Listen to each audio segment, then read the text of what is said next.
এই মুহূর্তে প্রাথমিক শিক্ষক নিয়োগ নিয়ে একটি চাঞ্চল্যকর তথ্য উঠে আসলো।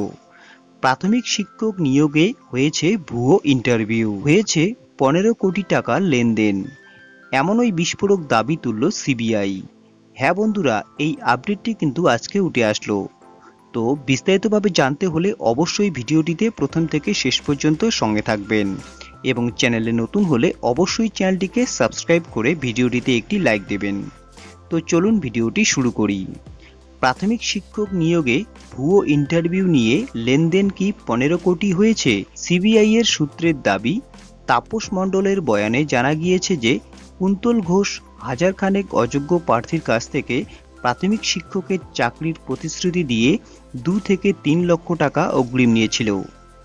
প্রাথমিক শিক্ষক নিয়োগ দুর্নীতিতে বাঁকা পথে আসা প্রার্থীদের চাকরির প্রতিশ্রুতি দিয়ে তাদের কাছ থেকে অগ্রিম টাকা নিয়ে ভুয়ো ইন্টারভিউয়ের ব্যবস্থা হয়েছিল বলে দাবি করছেন সিবিআই এর তদন্তকারীদের একাংশ।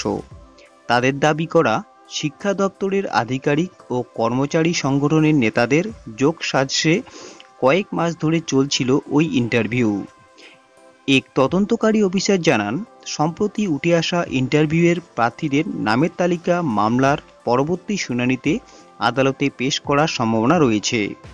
তদন্তকারীদের প্রাথমিক সন্দেহ, ভুয়ো ইন্টারভিউয়ের মাধ্যমে 10 থেকে 15 কোটি টাকার লেনদেন হয়েছে। তদন্তকারীরা গত সপ্তাহে বুধ, বৃহস্পতিবার ও শুক্রবার বিকাশ ভবনে একটি ঘর থেকে প্রচুর পরিমাণে গুরুত্বপূর্ণ নথি উদ্ধার করেন। সিবিআই এর এক কর্তার কথায় 2022 সালে ওই ঘরটি সিল করে দেওয়া হয়েছিল। ওই ঘরে নিয়োগ সংক্রান্ত নানা নথি রয়েছে বলে জিজ্ঞাসাবাদে জানিয়েছিলেন একাধিক আধিকারিক। সম্প্রতি প্রাথমিক নিয়োগে ক্ষেত্রে অযোগ্য প্রার্থীদের খোঁজ করার সূত্রেই ওই ঘরে থাকা নথি যাচাইয়ের কাজ চলছিল। আর সেখান থেকেই উঠে আসে প্রাথমিক নিয়োগে ভুয়ো ইন্টারভিউয়ের প্রার্থীদের নামের তালিকা। এখনো পর্যন্ত প্রায় 1,500-এর বেশি এমন প্রার্থীর নামের তালিকা উদ্ধার হয়েছে বলে তদন্তকারীদের সূত্রে দাবি করা হয়েছে। ওই তদন্তকারীদের সূত্রে এও দাবি, প্রাথমিকে নিয়োগ দুর্নীতি মামলায় জেল হেফাজতে থাকা তাপস মণ্ডল ও শাসক দলের প্রাক্তন যুব নেতা কুন্তল ঘোষের কাছ থেকে ভুয়ো ইন্টারভিউয়ের সূত্র পাওয়া গিয়েছিল। তাপস ও কুন্তল প্রাথমিক নিয়োগ দুর্নীতি মামলায় জেল হেফাজতে থাকা প্রাথমিক শিক্ষা পর্ষদের অপসারিত সভাপতি মানিক ভট্টাচার্যের ঘনিষ্ঠ।